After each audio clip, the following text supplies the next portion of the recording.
Hello mga mi, papunta nga po pala kami ng Marriott Hotel. Kakain po kami sa Smoky Moto. Grabe mga mi, ilang beses na ako bumalik dito. Halos kilala na nga ako ng mga employee. Ang sarap kasi ng steak nila dito mga mi. At yung lagi kong ino-order, yung Wagyu rib eye steak nila. Tapos syempre gusto ko medium rare lang, yung may konting dugo pa. Ang sarap! Tapos mga mi, meron din silang free na appetizer dito na salad, tapos may kasamang bread. Pero nag-order pa rin ako ng yakimandu. Favorite ko yan dito. Tapos, syempre, hindi mawawala yung one bottle of wine, di ba? Tapos, mangmi, after namin kumain dito, bumaba kami sa may casino, sa may Han Casino. Doon namin tinuloy yung pag-inom namin. Kasi mga mi, hanggang 10 p.m. lang sila dito sa Smoky Moto.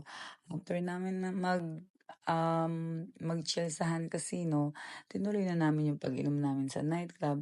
And then, syempre yan, picture-picture muna ako bago kami umalis. Yun lang mga mi. Bye!